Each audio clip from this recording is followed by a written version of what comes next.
PS news. ముందుగా headlines చూద్దాం. పోలవరం సహా 36 ప్రాజెక్టులపై చంద్రబాబు కీలక సమీక్ష. పోలవరం పనులు 89.9% పూర్తయ్యాయన్న అధికారులు. సాగు, త్రాగునీటి ప్రాజెక్టులు వేగంగా పూర్తి చేయాలన్న చంద్రబాబు. పోలవరం పనుల్లో జాప్యం వద్దన్న సీఎం చంద్రబాబు. కాంగ్రెస్ లోనే కొనసాగుతా స్పష్టం చేసిన కోమటిరెడ్డి రాజగోపాల్ రెడ్డి. బయట నేతల ఆధిపత్యంతో కార్యకర్తలకు అన్యాయం వద్దన్న రాజగోపాల్ రెడ్డి. కాంగ్రెస్ కార్యకర్తలకు పదవుల్లో ప్రాధాన్యం ఇవ్వాలన్న రాజగోపాల్ రెడ్డి. తెలంగాణ ఆత్మ గౌరవాన్ని కాపాడాల్సిన బాధ్యత కాంగ్రెస్ దేనని వ్యాఖ్య. అక్టోబర్ నాటికి మున్సిపల్ ఎన్నికలు పూర్తి చేస్తామన్న నారాయణ. అన్ని మున్సిపాలిటీలు ఒకేసారి ఎన్నికలు నిర్వహించేలా చర్యలు. కోర్టు కేసులు తేలితే మున్సిపల్ ఎన్నికలకు లైన్ క్లియర్. ఎన్నికల ప్రక్రియను వేగవంతం చేస్తున్నామన్న మంత్రి నారాయణ. కరూర్ నగర్ లో పోలీసుల కర్డన్ సర్చ్. అక్రమ మద్యం స్వాధీనం. 428 ఇండ్లలో 369 మంది పోలీసులతో విస్తృతంగా తనిఖీలు. గుట్కా అక్రమ మద్యంపై పోలీసుల కొరడా. భారీ తనిఖీలు. పత్రాలు లేని వాహనాలపై పోలీసుల తనిఖీలు. కఠిన చర్యలకు హెచ్చరిక.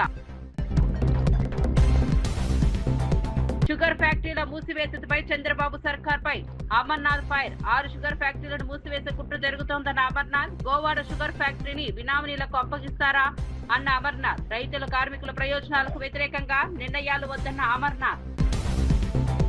అమరావతిలో ముఖ్యమంత్రి చంద్రబాబు నాయుడు పోలవరం, వెలిగొండ ప్రాజెక్టుల పనుల పురోగతితో పాటు రాష్ట్రంలోని వివిధ సాగునీటి అంశాలపై సమీక్షలు నిర్వహించారు. రాష్ట్రంలో ప్రాధాన్యత క్రమంలో పూర్తి చేయనున్న 36 ప్రాజెక్టులపై అధికారులతో చర్చించారు. రిజర్వాయర్లలో నీటి నిల్వలు, నీటి విడుదలలో లోటు, వర్షపాతం, భూగర్భ జలాలు, త్రాగునీటి సరఫరా వంటి అంశాలపై సమీక్షించారు. జలధార, జలహారతి కార్యక్రమాల అమలుపై కూడా అధికారులకు ముఖ్యమంత్రి దిశానిర్దేశం చేశారు. పోలవరం ప్రాజెక్టులో ఇప్పటి వరకు 89.9% మేర సివిల్ పనులు పూర్తయ్యాయని అధికారులు ముఖ్యమంత్రికి వివరించారు. పోలవరం ఎడమ కాలువ పనులు యుద్ధ ప్రాతిపదికన కొనసాగుతున్నాయని తెలిపారు.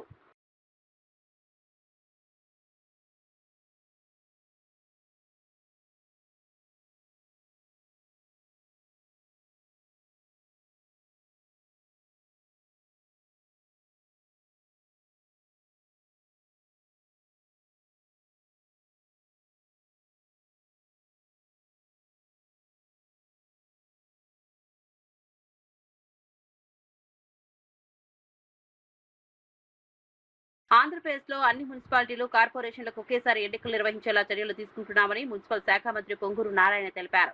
రాష్ట్రంలో స్థానిక సంస్థల ఎన్నికల నిర్వహణపై ఆయన కీలక ప్రకటన చేశారు. విలీన గ్రామాలకు సంబంధించిన కొన్ని అంశాలు కోర్టులో పెండింగ్ లో ఉండటంతో కొన్ని స్థానిక సంస్థలకు ఎన్నికలు నిర్వహించలేకపోయామని చెప్పారు. ఆ న్యాయపరమైన సమస్యలను పరిష్కరించేందుకు ప్రభుత్వం కృషి చేస్తోందని తెలిపారు. అన్ని సమస్యల పరిష్కారం అయితే రాష్ట్రంలోని మున్సిపాలిటీలు, కార్పొరేషన్లకు ఒకసారి ఎన్నికలు నిర్వహించే అవకాశం ఉంటుందని చెప్పారు.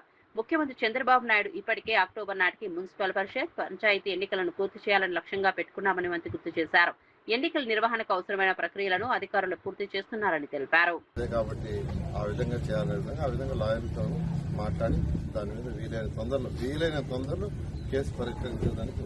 చందానగర్ లో Malabar gold and diamond showroom లో ఆర్టిస్ట్రీ బ్రాండెడ్ జ్యువెలరీ షో ప్రారంభమైంది. ప్రత్యేక కళా నైపుణ్యంతో రూపొందించిన బంగారు, వజ్ర, జాతి రత్నాభరణాలను ఈ ప్రదర్శనలో అందుబాటులో ఉంచారు.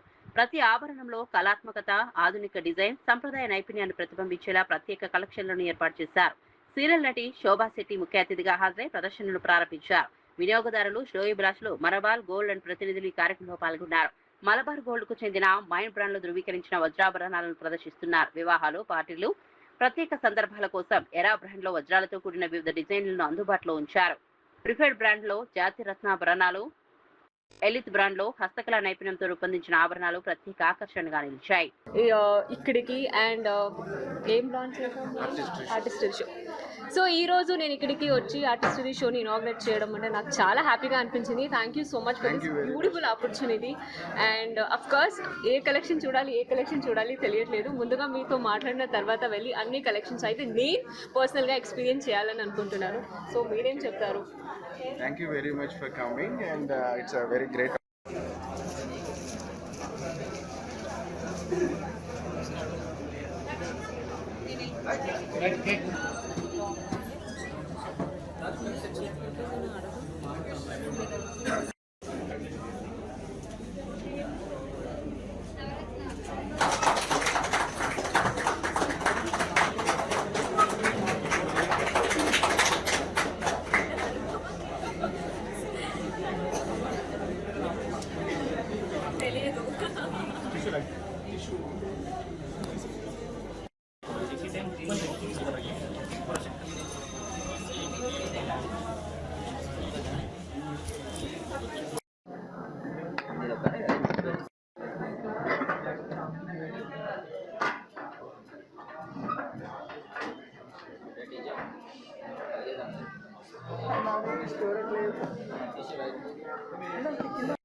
Yeah, madam.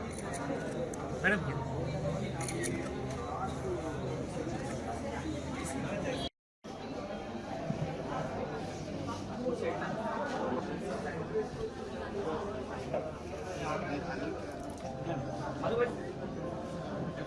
Sir, wait.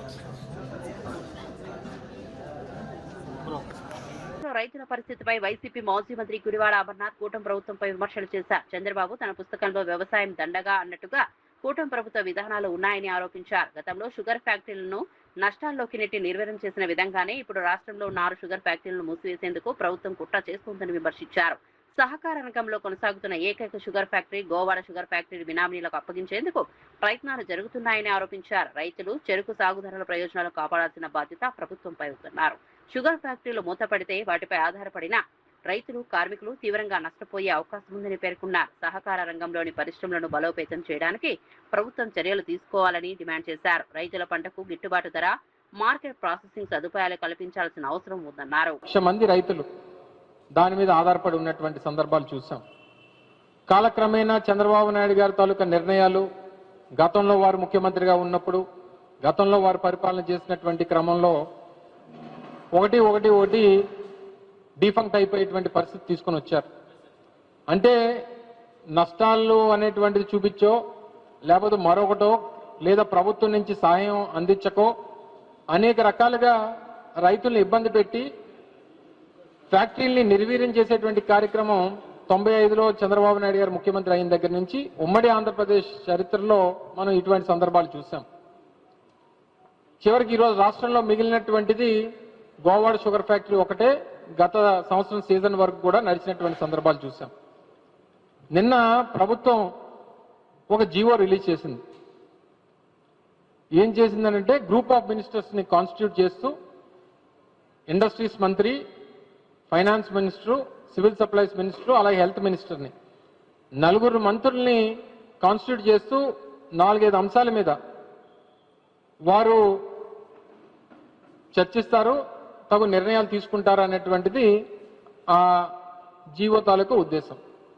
మొదటి అంశం ఏంటంటే గోవాడ షుగర్ ఫ్యాక్టరీ, చోడవరానికి సంబంధించినటువంటి గోవాడ షుగర్ ఫ్యాక్టరీ అటు చోడవరం నియోజకవర్గం, మాడుగుల నియోజకవర్గంలో ఉన్నటువంటి దాదాపు 25,000 మంది రైతులు ఆధారపడి ఉన్నటువంటి ఫ్యాక్టరీ 2025 సీజన్లో దాదాపు 1,20,000 టన్నుల మేర చెరుకును తోలితే 30 కోట్ల రూపాయలు ప్రభుత్వం బకాయిలు పెండింగ్ పెట్టి 6 కోట్ల రూపాయలు కార్మికులకు చెల్లించాల్సినటువంటి డబ్బు చెల్లించక దాదాపు సంవత్సరాల కాలంగా వారు తోలినటువంటి వారి కష్టానికి తగ్గ ఫలితాన్ని, వారు తోలినటువంటి చెరుక్కి డబ్బు చెల్లించమని చెప్పి ప్రభుత్వాన్ని అడుగుతా ఉన్నా సరే నేటికి కూడా స్పందించక మళ్ళీ దీని మీద కమిటీ నిర్ణయం తీసుకుంటుంది అన్నటువంటి పాయింట్ని పెట్టడం జరిగింది.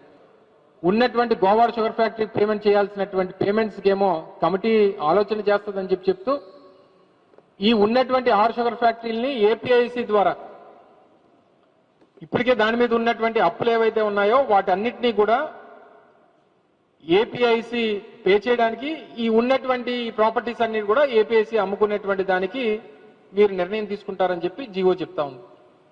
అసలు రైతుల తాలూకా వాటా, రైతుల తాలూకా కష్టం, రైతుల తాలూకా పెట్టుబడి, రైతుల తాలూకా చెమట, రైతుల తాలూకా హక్కుల్ని కాలు రాసేటువంటి హక్కుని ఈ ప్రభుత్వానికి ఎవరిచ్చారని అడుగుతా ఉన్నా. కోఆపరేటివ్ షుగర్ ఫ్యాక్టరీస్ లో రైతులు వాటాదారులుగా ఉన్నారు, షేర్ హోల్డర్స్ గా ఉన్నారు. కనీసం ఒక జనరల్ బాడీ నిర్వహించరు, వారి తాలూకు అభిప్రాయాలు తీసుకోరు. ఏమీ చేయకుండా మేము లిక్విడేట్ చేస్తాం, ఏపీఐసి ద్వారా వీటిని అమ్ముకుంటాం, మా బినామీలకి రాసిచ్చేసుకుంటాం అనేటువంటి అభిప్రాయంతో ఈరోజు ప్రభుత్వం ఉంది. దీన్ని అడ్డుకునేటువంటి కార్యక్రమం వైఎస్ఆర్ కాంగ్రెస్ పార్టీ చేస్తుంది. భవిష్యత్తులో దీని మీద పార్టీ నాయకత్వం అంతా కూడా కూర్చొని నిర్ణయం తీసుకొని ఏ రకంగా రైతులందరినీ కూడా కలుపుకొని ఏ రకంగా పోరాటం ముందుకు తీసుకెళ్లాలనేటువంటి దాని మీద తనపై రహస్య విచారణ చేయాలని తిరుపతి జిల్లా కలెక్టర్ ఎస్పీకి లేఖ రాశారని టీటీడీ మాజీ చైర్మన్ భూమన కరుణాకర్ రెడ్డి ఆరోపించారు. తాను ఏమైనా పాకిస్తాన్ టెర్రరిస్ట్నా, నక్సలైట్నా అంటూ ఆయన ప్రశ్నించారు. తనపై రహస్య విచారణ చేయాల్సిన అవసరం ఏముందని నిలదీశారు. కలెక్టర్ రాసిన లేఖ తమకు ఆన్లైన్లో లభించడంతో తాము వెంటనే హైకోర్టును ఆశ్రయించామని తెలిపారు. హైకోర్టును ఆశ్రయించిన తర్వాత ఆ లేఖను మాయం చేశారని భూమన ఆరోపించారు.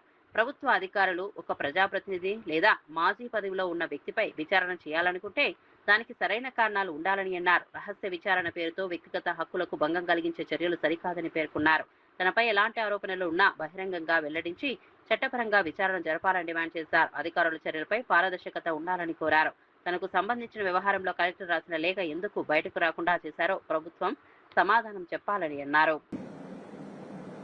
కలెక్టర్ వెంకటేశ్వర్ల గురించి మాట్లాడదలుచుకుంటున్నా. ఈ ఢాకు మంగల్ సింగ్ నేను భూ కబ్జాదారుణ్ణని, నా మీద విజిలెన్స్ అండ్ ఎన్ఫోర్స్మెంట్ ఎంక్వైరీ వేయించి నా మీద క్రిమినల్ కేసు బనాయించమని ఎస్పీకి ఆయన గారు ఉత్తరం రాసినాడు. ఈ ఢాకు మంగల్ సింగ్ కలెక్టర్ వెంకటేశ్వర్లు గత నెల 22వ తారీఖున ఈ ఉత్తరం రాసినప్పుడు నా మీద Vigilance and Enforcement officials has conducted a discreet enquiry అంటే ఓ రహస్య విచారణ. నేనేమైనా పాకిస్తానీ టెర్రరిస్టునా, నక్సలైట్నా? నా మీద డిస్క్రీట్ ఎంక్వైరీ రిపోర్ట్ వచ్చిందట. దీంతో పాటు అదే ఉత్తరంలోనే ఎస్పీకి రాసినటువంటి ఉత్తరంలో అలిగేషన్ నంబర్ 3లో Bhumana Karunakar Reddy and his goons criminally trespassed to the approved layout, uprooted mango and teak plantations with machinery and exerted his power to occupy the plots in approved layout to form a new road in plots to reach his personal mango gardens. దీని మీద case book చేయమని చెప్పి ఈ ఢాకు ఎస్పీకి రాసినాడు. దీని మీద 12వ తారీఖున అంటే మొన్న తిరుచానూరు పోలీస్ స్టేషన్లో కలెక్టర్ కంప్లైనెంట్ గా ఒక కేసు రిజిస్టర్ అయింది. కంప్లైంట్ చేసిన వ్యక్తి ఎవర్రా అంటే ఈ జిల్లా కలెక్టర్. ఈ జిల్లా కలెక్టర్ ఒక ప్రైవేటు వ్యక్తి మీద కంప్లైంట్ ఇస్తే సిద్దిపేట జిల్లా హుస్నాబాద్ మున్సిపాలిటీ మైనార్టీ కోఆప్షన్ సభ్యురాలుగా ఖాతా అలియాస్ మారుపాక గ్లోరినా ఏకగ్రీవంగా ఎన్నికయ్యారు. మున్సిపల్ సర్వసభ్య సభ ప్రత్యేక సమావేశంలో ఆమె ఎన్నికను మున్సిపల్ కమిషనర్ మల్లికార్జున అధికారికంగా ప్రకటించారు. మొత్తం 14 మంది కాంగ్రెస్ కౌన్సిలర్ల మద్దతుతో గ్లోరినా ఏకగ్రీవంగా ఎన్నికైనట్టు తెలిపారు. గత మే నెలలో మొత్తం 4 కోఆప్షన్ సభ్యులుగాను 3 ఇప్పటికే ఎన్నుకున్నారు. మరో మైనార్టీ కోఆప్షన్ సభ్యుడి ఎన్నిక విషయంలో కౌన్సిలర్ల మధ్య ఏకాభిప్రాయం కుదరకపోవడంతో ఈ ఎన్నిక వాయిదా పడింది. తాజాగా కౌన్సిలర్ల మధ్య ఏకాభిప్రాయం ఏర్పడడంతో ప్రత్యేక సమావేశం నిర్వహించి గ్లోరినాను ఏకగ్రీవంగా ఎన్నుకున్నారు. వీరందరూ కూడా అర్హత ఉంది. మరి అర్హత ఉన్న దాంట్లో మనము ఈ 3 నుంచి ఎన్నిక చేసి సపోర్ట్ ఇవ్వడం జరుగుతుంది. కాబట్టి అంటే మీ ఎన్నిక అనేది మనము చేతులు ఎత్తి సమ్మతం అనేది ఒక మంది ఆమోదిస్తే ఆ మెజారిటీ ఉంటే వాళ్ళ ఎలక్షన్ మనకు ఎన్నికైనట్టు. ఒకవేళ ఇప్పుడు మనం ఈ ఖాతా గ్లోరీనా మున్సిపల్ మేము మారుపాక గ్లోరీనా చేశాము.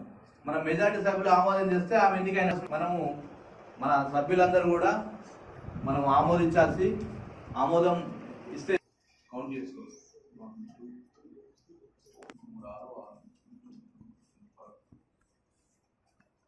ఆప్షన్ సభ్యులు ఎంతదండి దయచేసి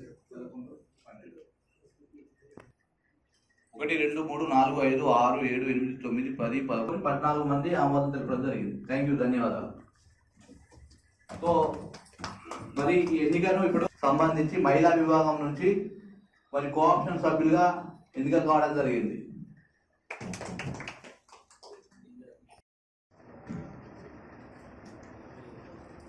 సంబంధించి మహిళా కేటగిరీలో కోఆప్షన్ సభ్యులుగా ఎన్నుకోబడ్డారు. మేడం మీతో నేను గ్లోరీనా అనే నేను హుస్నాబాద్ పురపాలక సంఘం కోఆప్షన్ సభ్యురాలుగా శాసన ద్వారా నిర్మితమైన భారత రాజ్యాంగం పట్ల నిజమైన విశ్వాస విధేయత చూపుతానని, భారతీయ సార్వభౌమ అధికారాన్ని సమగ్రతగా కాపాడుతానని నేను స్వీకరించబోతున్నాను. కర్తవ్యాన్ని శ్రద్ధశక్తులతో నిర్మిస్తానని దైవ సాక్షిగా నా ఆత్మాన్వయ సాక్షిగా ప్రమాణం చేయుచున్నాను.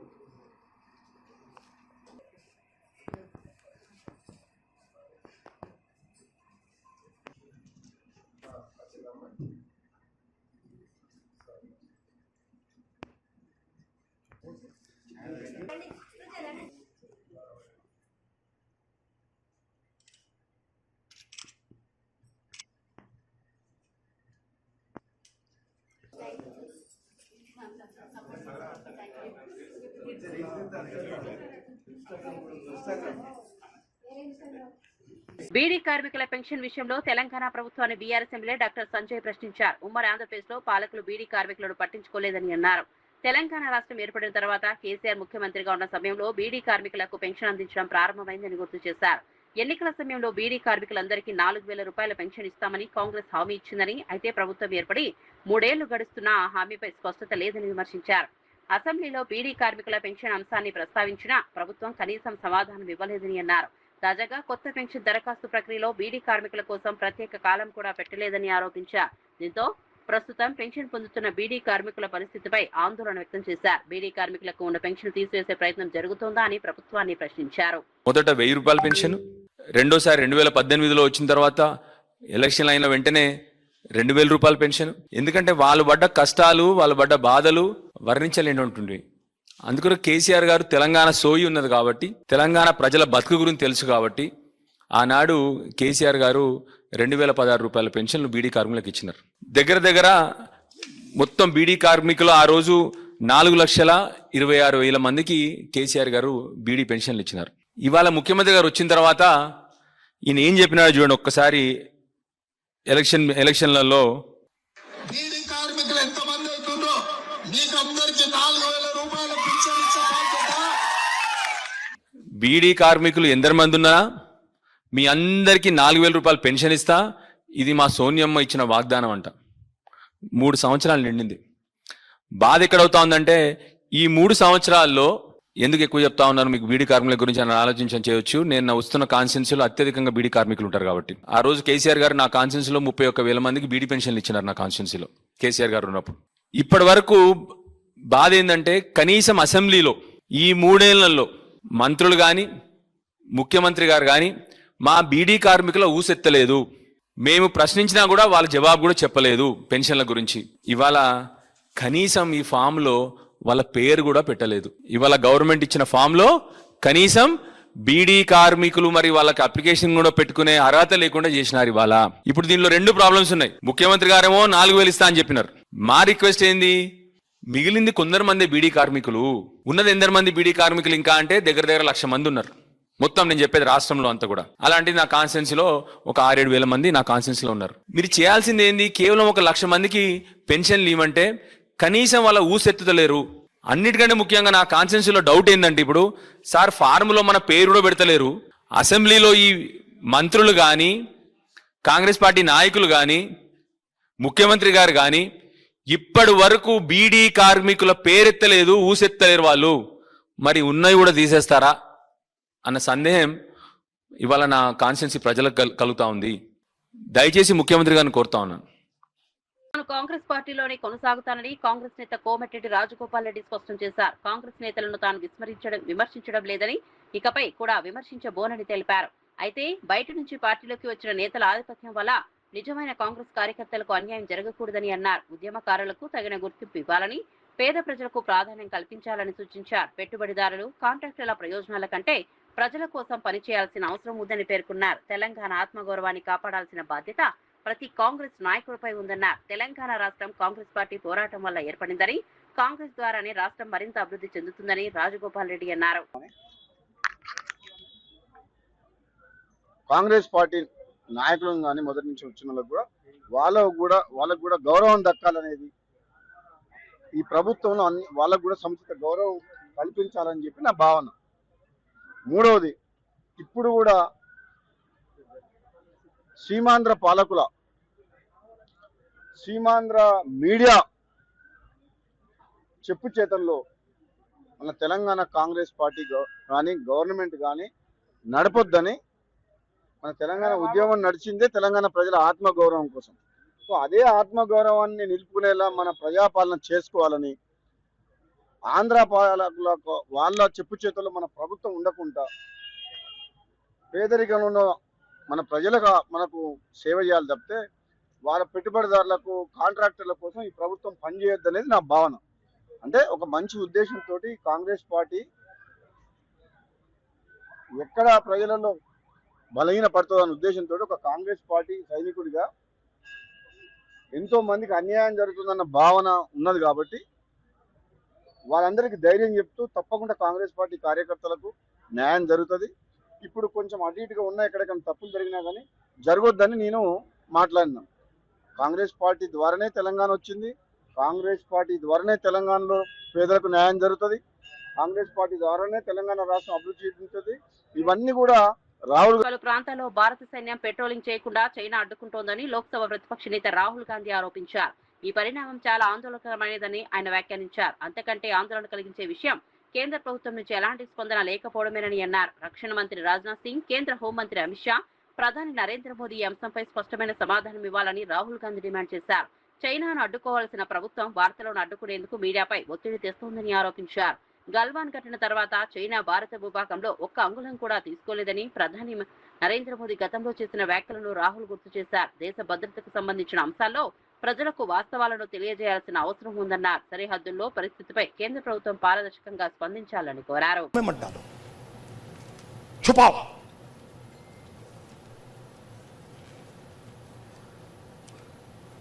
सीधा बिना सोचे समझे देश का नुकसान कर रहे हैं।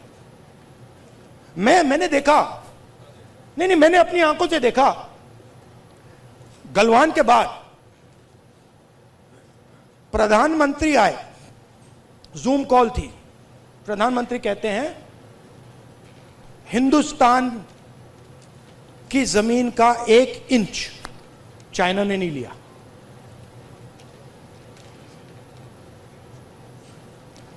उसके बाद आर्मी कहती है कि भैया हिंदुस्तान की जमीन तो ले गए। आप सोचिए, चाइना को मैसेज किया गया, चाइना के नेगोशिएटर्स ने हमारे नेगोशिएटर से कहा कि आप क्या बकवास कर रहे हो, आपके प्रधानमंत्री ने बोला हमारी आपकी जमीन नहीं गई। फैक्ट बोल रहा हूं आपको। आर्मी कह रही है कि भैया हमारी जमीन गई, चाइना का नेगोशिएटर कह क्या बकवास कर रहे हो, तुम्हारा तो प्रधानमंत्री कह रहा नहीं गई है, जाके उनसे बात करो। तो इन्होंने इंटरनली देश को खत्म कर दिया है, फॉरेन पॉलिसी उड़ा दी है, और सारा का सारा काम अपना जो पॉलिटिकल स्ट्रक्चर है उसको फाइनेंस करने के लिए, अदानी जी का पैसा लेने के लिए ये उन्होंने किया है। కాంగ్రెస్ ప్రభుత్వంపై మాజీ మంత్రి ఎమ్మెల్యే మల్లారెడ్డి తీవ్ర విమర్శలు చేశారు. గత ప్రభుత్వ హయా సమయంలోని 22A నిబంధనల ఇప్పుడు ఎలా వచ్చిందో ప్రభుత్వం స్పష్టత ఇవ్వాలని డిమాండ్ చేశారు. భూముల విషయంలో కొత్తగా అమల్లోకి వచ్చిన నిబంధనలపై ప్రజలకు అనేక అనుమానాలు ఉన్నాయని పేర్కొన్నారు. ముఖ్యంగా బొమ్రాస్పేటలోని సుమారు 1000 ఎకరాల భూమి వ్యవహారంపై మల్లారెడ్డి ప్రశ్నలు సంధించారు. ఈ భూమి చివరకు ఎవరి పేరు మీదకు వెళ్తుందో ప్రభుత్వం స్పష్టం చేయాలని డిమాండ్ చేశారు. భూములపై ప్రభుత్వ నిర్ణయాలు పారదర్శకంగా ఉండాలని అన్నారు. రైతులు భూ యజమానులకు ఇబ్బందులు కలగకుండా నిబంధనలను అమలు చేయాలని సూచించారు. 22A నిబంధనను ఎందుకు తీసుకొచ్చారు, దానివల్ల ఎవరికి ప్రయోజనం కలుగుతుందనే అంశాలను ప్రభుత్వం ప్రజలకు వివరించాలని కోరారు. భూముల వ్యవహారంలో ఏవైనా అక్రమాలు ఉంటే వాటిపై విచారణ జరపాలని డిమాండ్ చేశారు. మరి 22A సీఎంకు తెలియదా, కలెక్టర్లకు తెలియదా, రెవెన్యూ మంత్రికి తెలియదా? ఇది ఎందుకు వచ్చింది 22A? ఎన్నడూ లేని 70 సంవత్సరాల సంది పట్టాలున్నాయి, వ్యవసాయం చేసుకుంటారు, పాస్బుక్లు ఉన్నాయి, ధరణి ఉన్నాయి, ఆంధ్రప్రదేశ్ పాస్బుక్లు ఉన్నాయి, కొత్త పాస్బుక్లు వచ్చినాయి, భూభారతి వచ్చినాయి. కానీ 22A అడికెళ్ళి వచ్చింది, ఎందుకు వచ్చింది, ఎవరు తెచ్చిర్రు? వీళ్ళంతా నిద్రపోతుర్రా? ఏం చేస్తున్నట్టు గవర్నమెంట్? ఇంతమందిని అల్ల కొల్లం రియల్ ఎస్టేట్ వ్యాపారస్తులను, భూస్వాములను, వ్యవసాయం చేసుకుంటున్నాను, రైతులను, ఏదైనా చిన్న చిన్న ప్రతి ఒక్క దాంట్లో 22A మళ్ళా వాళ్ళే ఎంఆర్ఓ తానికెళ్ళి, ఆర్డీఓ తానికెళ్ళి, కలెక్టర్ తానికెళ్ళి, మంత్రి ప్రతి పైరవ్ చేసుకొని మళ్ళా రౌండ్ గా చక్రం కొడితే గానీ అది బయటికి వస్తలేదు. నిన్న మాత్రం దయదలిచి కనుకరించిండే ఏమైనా సీఎం, నేను 22A ఉంటే అందరినీ కాపాడుతా అని. చాలా మంచి మాట చెప్పినావు. మరి 22 ఎట్లా వచ్చిందో నువ్వు ఎంక్వైరీ చేయవా? నీ బాధ్యత కాదా? నువ్వు సీఎం కాదా మన రాష్ట్రానికి? అదంటే నిన్న బాధ్యత గల సీఎం లెక్క ఒక మాట ఇచ్చినావు, నేను ఇది కాపాడుతా అని.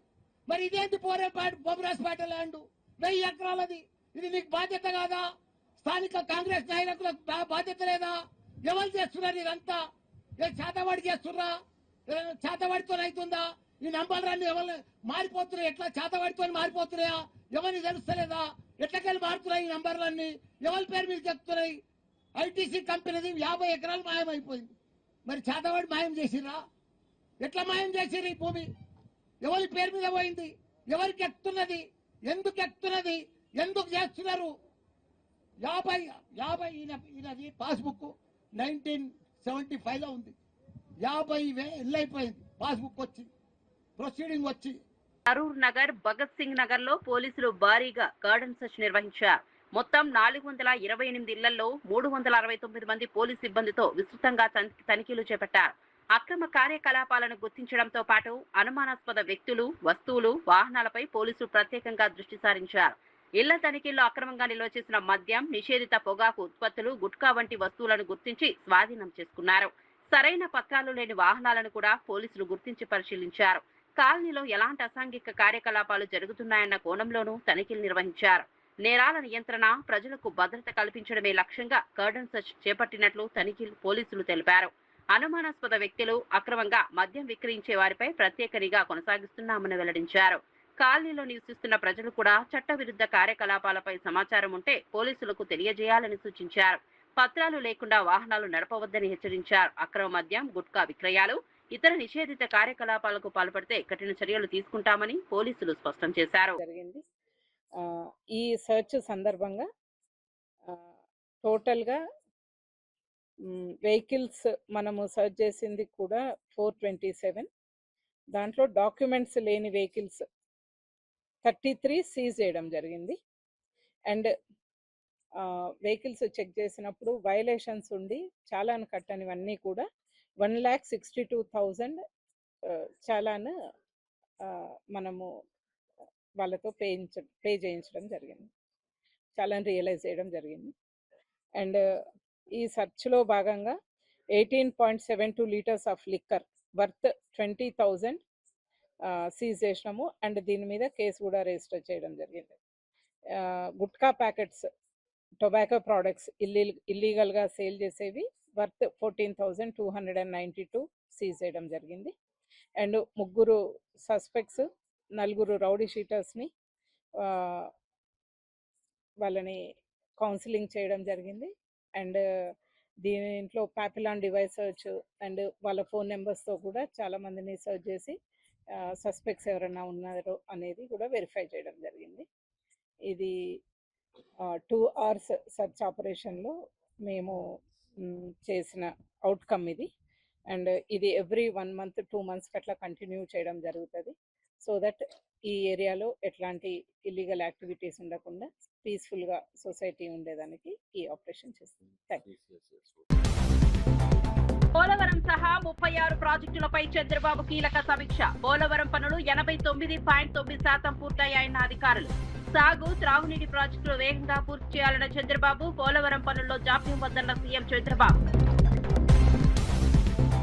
కాంగ్రెస్ లోనే కొనసాగుతా స్పష్టం చేసిన కోమటిరెడ్డి రాజగోపాల్ రెడ్డి. బయట నేతల ఆధిపత్యంతో కార్యకర్తలకు అన్యాయం వద్దన్న రాజగోపాల్ రెడ్డి. కాంగ్రెస్ కార్యకర్తలకు పదవుల్లో ప్రాధాన్యం ఇవ్వాలన్న రాజగోపాల్ రెడ్డి. తెలంగాణ ఆత్మ గౌరవాన్ని కాపాడాల్సిన బాధ్యత కాంగ్రెస్ దేనని వ్యాఖ్య. అక్టోబర్ నాటికి మున్సిపల్ ఎన్నికలు పూర్తి చేస్తామన్న నారాయణ. అన్ని మున్సిపాలిటీలు ఒకేసారి ఎన్నికలు నిర్వహించేలా చర్యలు. కోర్టు కేసులు తేలితే మున్సిపల్ ఎన్నికలకు లైన్ క్లియర్. ఎన్నికల ప్రక్రియను వేగవంతం చేస్తున్నామన్న మంత్రి నారాయణ. కరూర్ నగర్ లో పోలీసుల కర్డన్ సర్చ్. అక్రమ మద్యం స్వాధీనం. 428 ఇండ్లలో 369 మంది పోలీసులతో విస్తృతంగా తనిఖీలు. గుట్కా అక్రమ మద్యంపై పోలీసుల కొరడా. భారీ తనిఖీలు. పత్రాలు లేని వాహనాలపై పోలీసుల తనిఖీలు. కఠిన చర్యలకు హెచ్చరిక. షుగర్ ఫ్యాక్టరీల మూసివేతపై చంద్రబాబు సర్కార్పై అమర్నాథ్ ఫైర్. 6 షుగర్ ఫ్యాక్టరీలను మూసివేసే కుట్ర జరుగుతోందన్న అమర్నాథ్. గోవాడ షుగర్ ఫ్యాక్టరీని బినామీలకు అప్పగిస్తారా అన్న అమర్నాథ్. రైతుల, కార్మికుల ప్రయోజనాలకు వ్యతిరేకంగా నిర్ణయాలు వద్దన్న అమర్నాథ్.